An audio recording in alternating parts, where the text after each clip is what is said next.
Hey guys, Blackbird here. Just a small little video to throw into randomness because I can.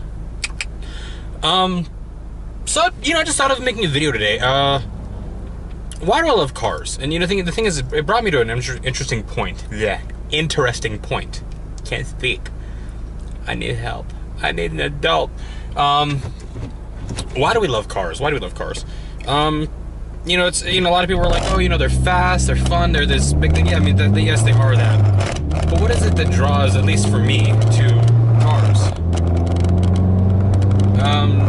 I love driving, and there's the passion and pleasure that I get. When I'm behind the wheel, it's something that takes me further than just another drive. I can go down the street like I am here. I'm completely relaxed because I'm subdued in the experience of driving. I know exactly what's going on around me at all 360 degrees. My hands and feet are working together to control the vehicle. Even at slow speeds, I'm always with the mentality that I'm on track, going as fast or slow as I am. And it brought me to a certain thought is, like I said, what is it that draws me to a car? What makes it that it's my sanctuary, my safe haven, my safe place? And I had to think about, actually, I had to go back to when I was a child. When I was very, very young, I had like very many children do, they have a hard time being put down at night. So, my parents were hardworking, or they are hardworking, both of them. And,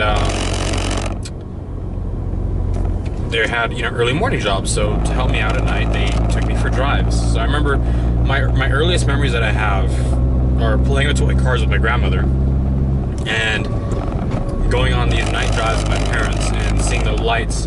Because I was sitting below the windowsill, I just saw the lights, the hazes of light going by in the distance, and I heard the sound of the motor on the highway. It was just this droning, calming sound. It's mechanical, yes, but it doesn't lie.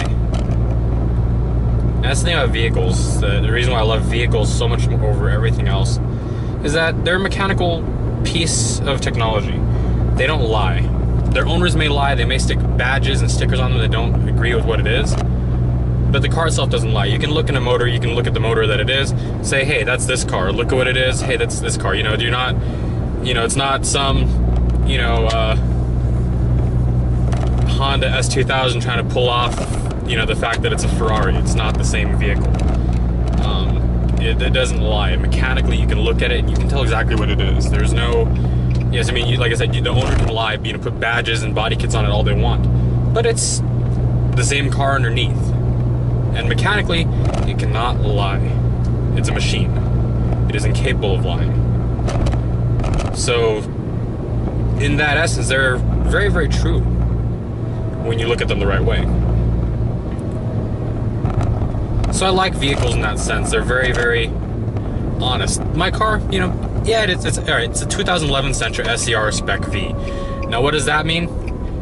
It's the highest level of Sentra, but it's not a Nissan 370Z. It's not a GTR. It's not something that it doesn't pretend to be. It's still an Econobox. It's still a four-door family vehicle. It's got a 2.5 liter in the motor instead of a 2.0 liter in the standard Sentras. What does that mean? It has a lot more getup. It has more power. It has more drive. It's more fun. It has that nice sound when you get up on it. It goes.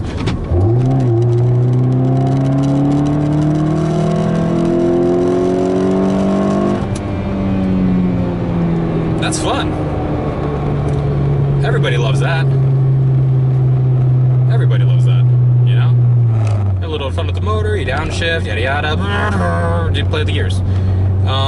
So like I said, mechanically it's not capable of lying. But back to my point of the story. So why are they my safe haven?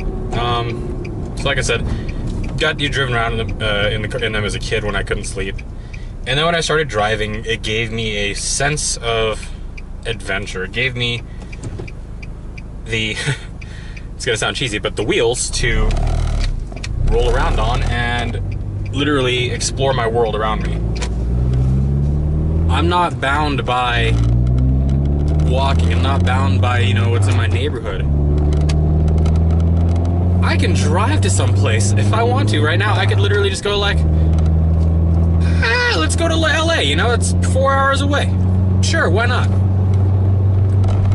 It gives you this freedom that you can break away. You don't have to break away, but it's the sense of freedom that it allows you. It's like, if I wanted to, I could. I don't need to, but I could. It gives you this open door, and it's sitting right there in front of you. And you're completely in control of it. You are the master, you are the commander, you are the captain. The big honcho, you know, head cheese, you know, whatever. I'm not even going to the fucking names, but, you know, it's that type of release that you can get from a vehicle. And to that, it's just, like, in my opinion, it's the most liberating thing in the world. Similar to flying, and actually, if you own a plane, you have the money for it. In the same sense, it is what it is. A Piper 180, a Cessna 172, a Learjet, you know, it doesn't matter. They're the same type of thing. They have these liberating points that allow you to go beyond what you have. You know, it can be anything, a bike, plane, car, and, you know, bike, motorcycle. They give you this liberating point. You can go and do what you want to. You can go where you want to. Yes, you're limited by money, but I mean, if you have a car, you probably have enough to go someplace. If you wanted to get out of the city, just go out of the city for a day. You know, like here in Vegas, you know, sometimes if I'm having a bad day or whatever, I'll go up to Red Rock, I'll go up to Mount Charleston, I'll go to the lake, and I'll go for a drive. I get my head clear because I'm just focused on the road. Turn a little bit of music on, you know, get some fun in the twisty turnies, and I'll turn the music off so I can really just listen to my car. I can be one with my car. It's mechanical, like I said, it cannot lie. When I'm going over a bump and, you know, I'm losing control of the vehicle, for that split second, it's talking to me and telling me everything through the wheel, through the chassis, through my seat, what I need to do, what it's doing wrong, what we need to do to rectify the situation. AKA, I'm losing control, step in the throttle, you know, get the weight to transfer across the rear, plant a little more grip, slide out of it, yada yada. And they're just small, fine points of what this is. It's that nature of freedom. And I love it because I just went, you know, not even 5 minutes from my house, and I have this just nice long drive, not many stoplights. I can just kind of relax and cruise, and I'm at ease. Every one of my problems is gone, except for idiot drivers, but I can deal with them by a downshift and a move.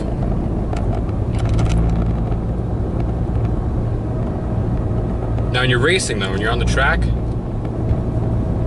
it's this other animalistic mindset. It's almost a primal type of move that you go to.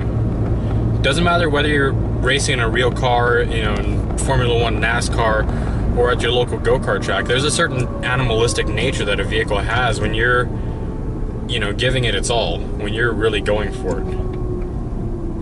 It's a machine and it's responding to your control. You're doing things that are seemingly impossible to, you know, someone that, you know, a few hundred years ago. You're controlling a vehicle going really high speeds around these corners or over these hills, and you should be losing control, and yet you're keeping it planted and just keep going and rock and rolling. So it's, once you get to that point, it's literally driving by instinct. I mean, like, you see a lot of the videos that we do when we're at pole position, you know, Jacob and I and Caleb, and, you know, we're all bouncing off of each other. Ryan, you know, we're bouncing off each other and, you know, bump each other through the corners. And it's fun that we're losing control because we actually get to drive the vehicle. We get to have fun correcting what the problem is. That, you know, the cart tells us, okay, you're going sideways here. Correct now to get control of the vehicle so you don't hit the wall. You know, you can feel the vehicle slipping sideways. You can feel the wheels trying to pull you in one direction.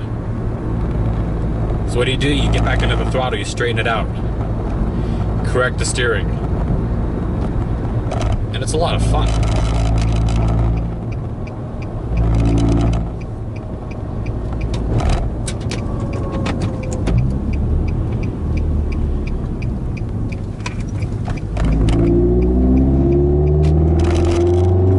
You just get close to these bushes, corner, bam. That was a roll right there just because I had to control the vehicle and it told me what to do. I responded just smoothly. I really cannot think of many other things in life that kind of give me that much joy. Maybe some people see it as this, just the competition end, or, you know, as a tool to get from point A to point B. To me, to others in the similar mindset, cars can be so much more. Yes, you can enjoy a vehicle for its passion and its looks. I mean, don't get me wrong. I mean, I drive, like I said, a Nissan Sentra. But I still love a Ferrari. I still love a Lamborghini. I still love a Mustang. You know, shit, I even love a fucking Gremlin. There's certain characteristics to those vehicles that make them enjoyable. You know, for every vehicle there's a certain niche of characteristics for a certain group of people. You know, I might not be a fan of Hondas, but there's a lot of people who enjoy them out there. They're very inexpensive but fun cars, and they're actually, you know, for what you pay, you get a lot of performance out of a very, very small package. It's only lightweight. You know, you can do a lot of things to it and go racing in it. You know, you can get into some, you know, amateur level sports where you can really have some good fun.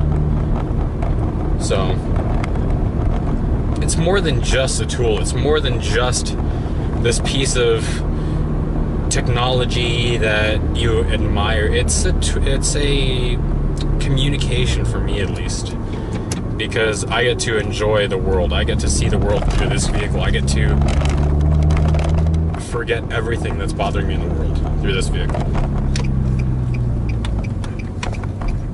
It doesn't matter how fast it is, it's still a lot of fun. Anyways, it's been fun. It's been real. Blackbird out.